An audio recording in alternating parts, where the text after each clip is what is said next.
Welcome to Choice Classic Radio. Like us on Facebook, subscribe to us on YouTube, and help keep this show alive by donating at choiceclassicradio.com. For more of your favorite old-time radio shows, join us on our companion podcast, Choice Classic Radio Detectives, where we bring to you tales from the greatest detective shows the golden age of radio had to offer. And now, with 126 episodes made, broadcast on NBC Radio from 1955 to 1958, we bring to you X-1.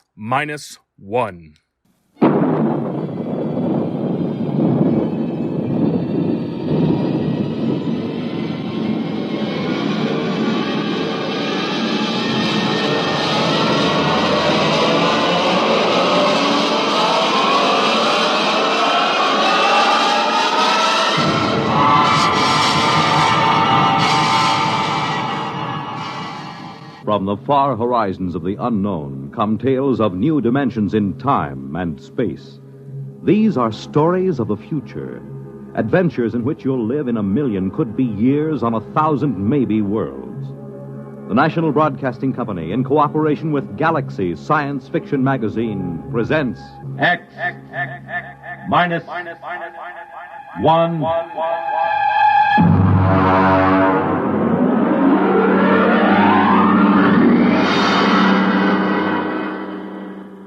Tonight, Caretaker by James A. Schmitz. Commander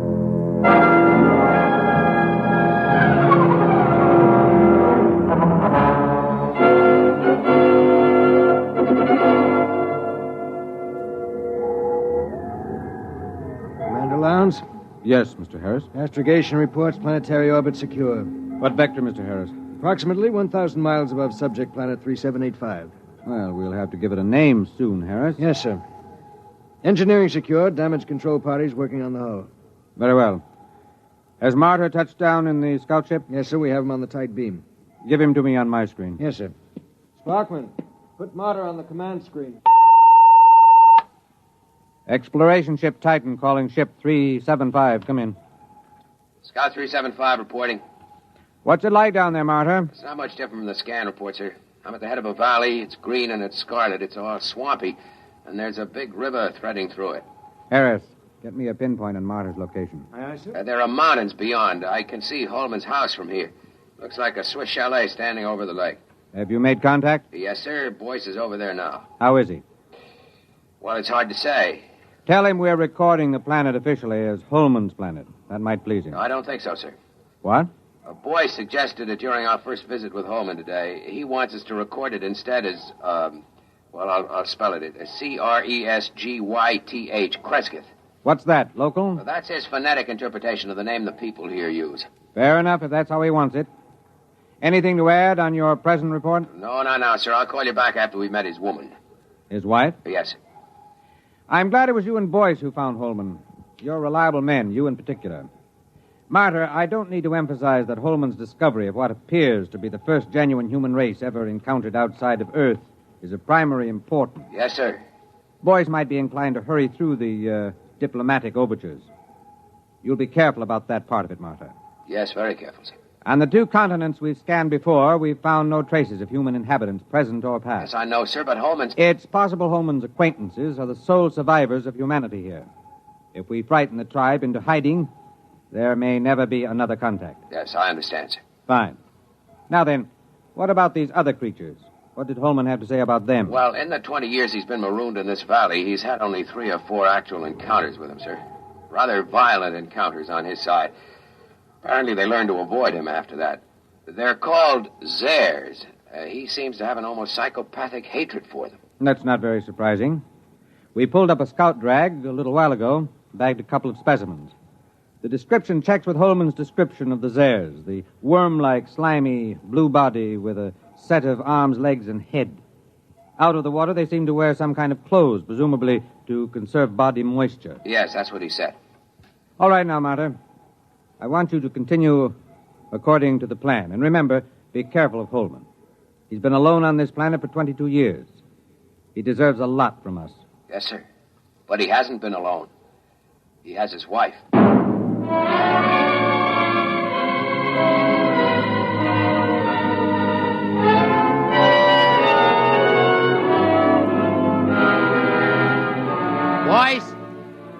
Joyce, where are you? Down here.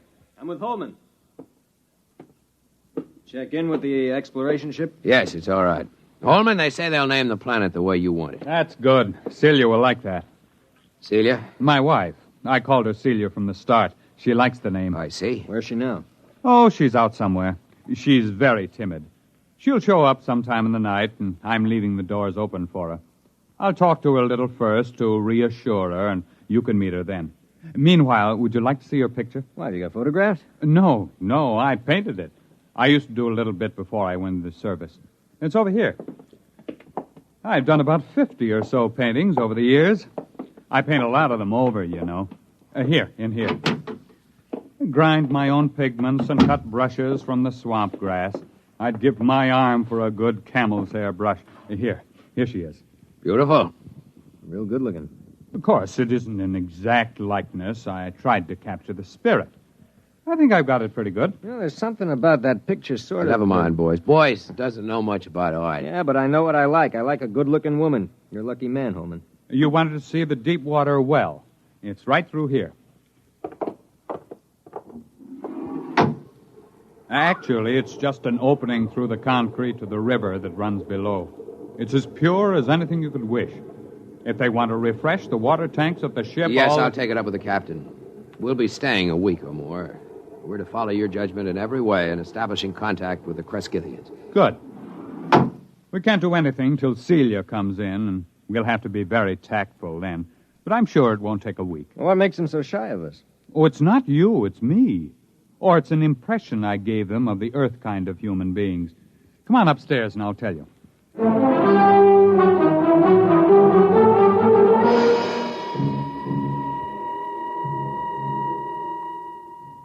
Cigar? It's a local swamp grass. Is it safe? Well, I've been smoking them for years. You were telling us about the native humans. Well, I've never asked Celia much about her people. There's some kind of very strong taboo that keeps her from talking about them. How'd you meet her? Well, our ship crashed into the valley originally. I was the only man left in the original crew of 4. Manning went insane 2 days before we made a planetfall and killed Nichols and Dawson. And so I killed Manning before he could wreck the ship completely. Have you got a light, Marta? Thanks, I'm all right. You see, it was unavoidable, but they never understood it, those people of Celia's. Well, how did they find out? I was unconscious for about a month and completely blind for 6 months afterward. Blind? Well, they got me out of the wreck and nursed me back to life. But as soon as I was out of danger, only Celia would stay with me. She and I were alone for weeks before I regained my sight. How did they know I killed the others? Well, they're sensitive in a number of ways, and there were those bodies in the ship. They withdrew from me as soon as I no longer needed their help. Then in all this time you were never able to gain their confidence? It's not a question of confidence. It's a question of, well, I'm trying to tell you. I didn't mind being alone with Celia. You'll understand that when you see her.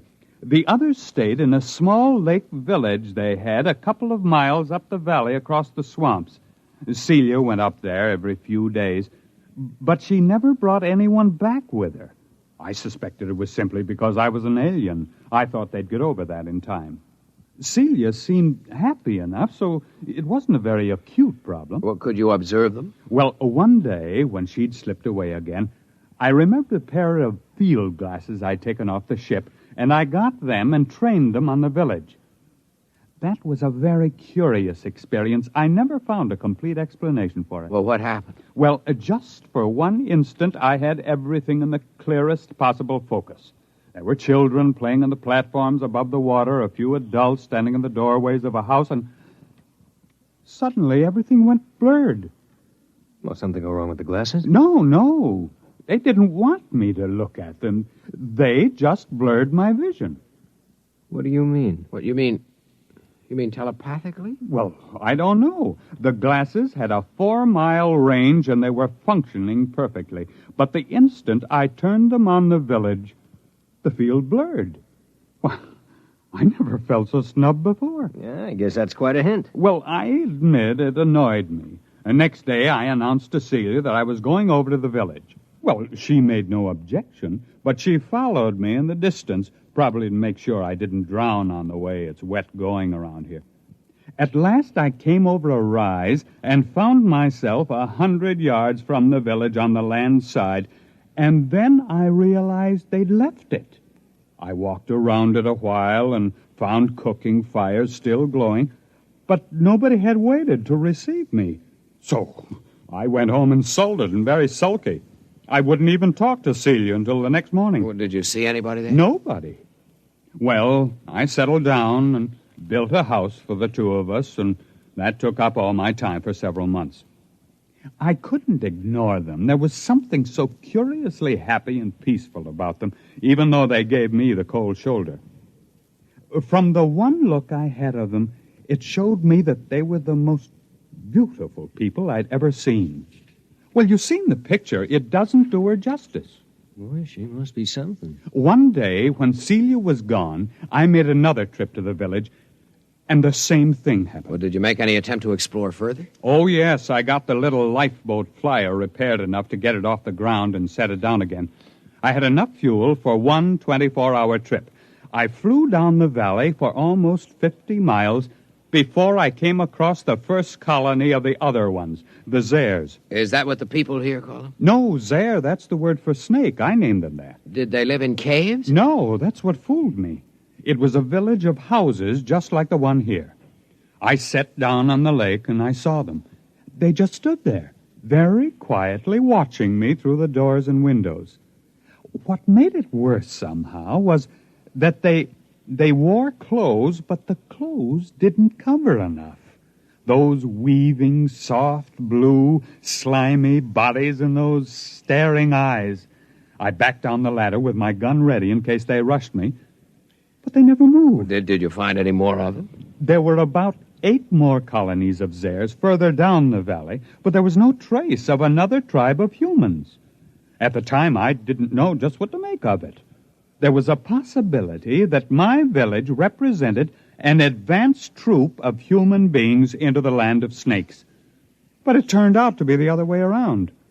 It seemed to be the snakes that were pushing out the humans. So I swore to myself that as long as I lived, at least, human beings were going to hold this section of the valley undisturbed in its safety. When I came back, I said to Celia, "Celia, I must speak to your people. Go tell them I'll come again tomorrow, and they mustn't run away."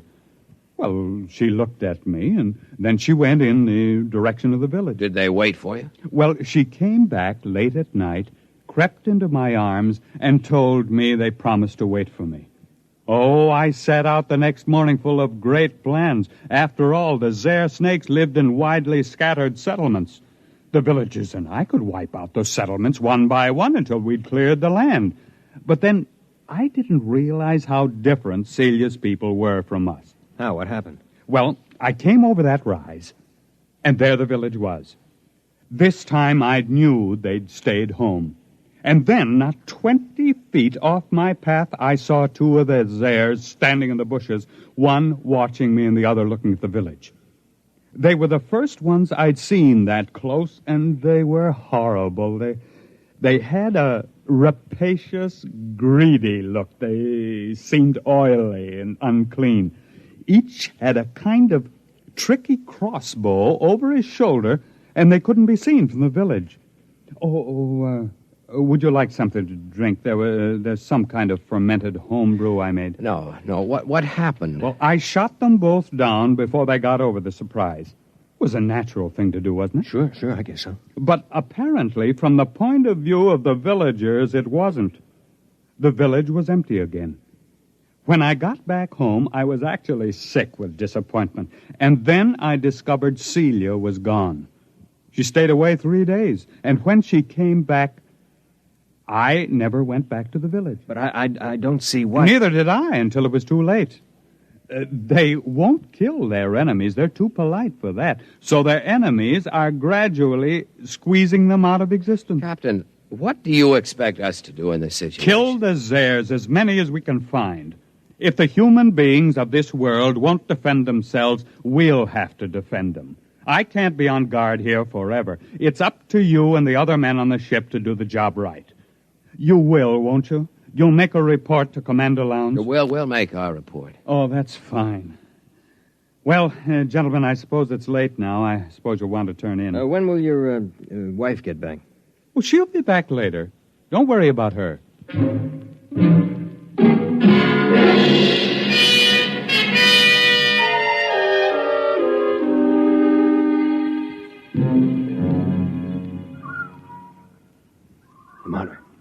Martyr, you awake? Why, what do you want? Listen. What? Somebody moving in the house. Listen. Holman? No. Listen to those steps. Now, hear him? That's no man. Slow, dragging. Yeah, come on. Wait a minute. Sidearms. Right there, come on. Quiet, it's coming from downstairs. Stop. Listen. Wait till I get the safety catch off. Look.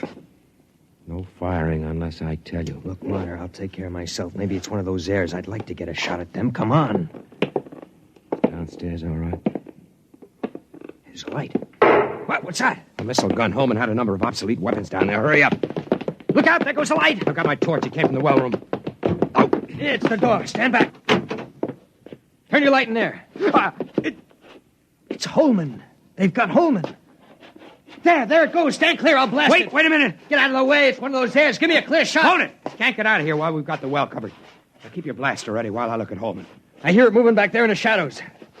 He's dead. Come on, make a break for it, you rotten, slimy snake. Come on. Shot through the head with his own gun. Who's that there, that snake? You got a good look at it? No, it jumped for the shadows. There it is. Marta, swing your torch around. I'll roast it with one blast. Listen. Who's that? You who are his friends, will you listen to me? Who are you? He called me his wife. What? How'd she get in here? If that Zare gets a hold of her... Quiet. Don't move. I won't. Why did you kill him? But I thought you understood. What do you mean she killed him? It was that Zare, the snake. There are medical men who'd say he'd been insane for 20 years as he counted time. They would have forced him back into sanity. I could not bear the thought he should suffer that. Suffer what? Are you all fools? He was a fool, though I loved him. He could not see beyond the shape of things. So here among us, he saw shapes he could bear to see. And those moments when sanity came to him and he saw what was really there, then he killed. Are you all like that? What's she talking about? Is the snake there with her? Go upstairs, boys. Wait for me outside. You're going to kill that snake? Yes, I'll kill the snake. All right, take my blast. Now, be careful. Get it between the eyes, Marta. Roast that Zare to a crisp. Go on outside. Are you still there? Yes. Is there any way you can get out? I can leave by the river that flows under the well if you do not shoot at me. I won't shoot at you. May I take his body? Yes. And you will all leave with your ship? I loved him, although my people thought it strange, almost beyond their tolerance. They are foolish, too, yet not as foolish as you are. They saw what was in his mind, and not beyond that. And so they were afraid of him. But he is dead now. And there is nothing that your people and mine could share. We are too different. Will you leave?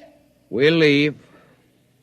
What did you see that was beyond his mind? A brave spirit, though very frightened. He ventured far, far, far into the dark, of which he was afraid. I loved him for that. I am coming now. I think you had better look away.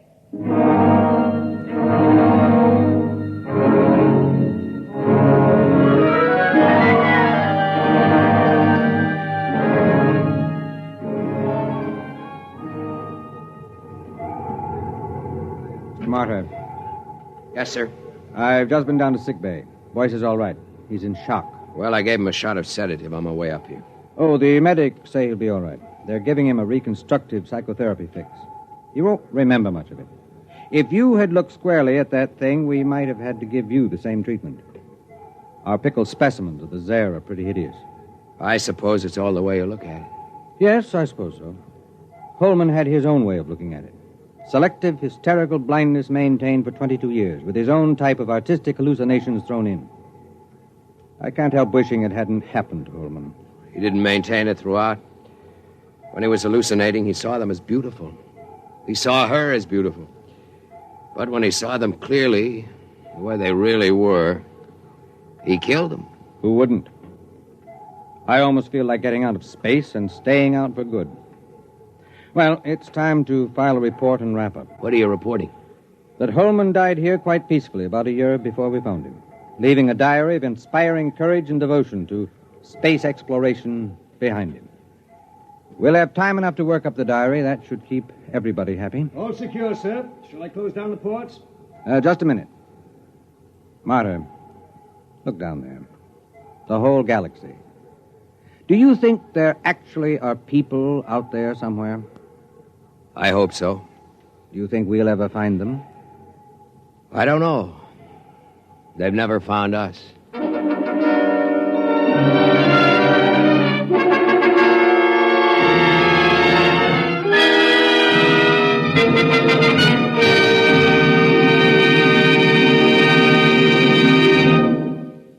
You have just heard X-1, presented by the National Broadcasting Company in cooperation with Galaxy Science Fiction Magazine, which this month features Survival Type by J.F. Bone. Score 1 or 1 million was not enough for the human race. It had to be all or nothing, with one man doing all the scoring. Galaxy Magazine on your newsstand today. Tonight, X-1 has brought you Caretaker, a story from the pages of Galaxy written by James A. Schmitz and adapted for radio by Ernest Kenoy. Featured in the cast were Ted Osborne, Bill Lipton, Mason Adams, Raymond Edward Johnson, and Betty Kane. This is Fred Collins. X-1 was directed by Daniel Sutter and is an NBC Radio Network production.